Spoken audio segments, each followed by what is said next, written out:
Hi friends, எல்லோரும் எப்படி இருக்கீங்க? ஃப்ரெண்ட்ஸ், நம்ம ஒரு மினி விலாக் தான் பார்க்க போகிறோம்.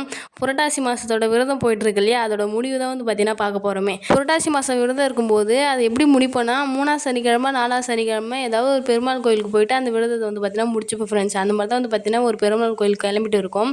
நாங்கள் 3ஆம் சனிக்கிழமையே தலுகையெல்லாம் போட்டாச்சு. 4ஆம் சனிக்கிழமை தான் இந்த டைம் கோயிலுக்கு கிளம்பியிருந்தோம். இந்த கோயிலுக்கு பார்த்திங்கன்னா ட்ரெயினில் தான் ஃப்ரெண்ட்ஸ் போவோமே. ஸோ அதனால தான் பார்த்திங்கன்னா வீட்டிலேருந்தே சாப்பாடெலாம் செஞ்சு எடுத்துகிட்டு போயிடுவோம். நாங்கள் சப்பாத்தி தான் சுட்டு எடுத்துகிட்டு போனோம். ஸோ அங்கே போனதுக்கப்புறம் சாமிலாம் பார்த்துட்டு நைட்டு அங்கேயே தங்கியிருந்து விடிகாலைல எழுந்து அங்கே கோயிலை சுற்றி இருக்க இடத்தெல்லாம் பார்த்துட்டு வரோம் ஃப்ரெண்ட்ஸ். அப்படி அங்கே சுற்றி பார்க்குறதுக்கு என்ன இருக்குதுன்னு சொல்லிட்டு பார்த்தீங்கன்னா வேறு ஒன்றும் இல்லை, மான் மயில் எல்லாமே இருக்குது. இது யூஸ்வலாக எல்லா இடத்தையும் இருக்கிறது தான். பட் அந்த கோயிலுக்கு போனால் எப்பயுமே நாங்கள் இதெல்லாம் பார்த்துட்டு வருவோம். ரொம்ப சூப்பராக இருக்கும் ஃப்ரெண்ட்ஸ் பார்க்குறதுக்கே. அப்படி நாங்கள் எந்த கோயிலுக்கு போகணுன்னு சொல்லிட்டு பார்த்தீங்கன்னா அரியலூரில் இருக்க கலியுக வரதராஜ பெருமாள் கோயிலுக்கு தான் ஃப்ரெண்ட்ஸ் போயிருந்தோமே. வருஷம் நாங்கள் அங்கே தான் போவோம். அதே மாதிரி தான் இந்த வருஷமும் ஃபேமிலியோடு சேர்ந்து ஜாலியாக என்ஜாய் பண்ணியிருந்தோம் ஃப்ரெண்ட்ஸ்.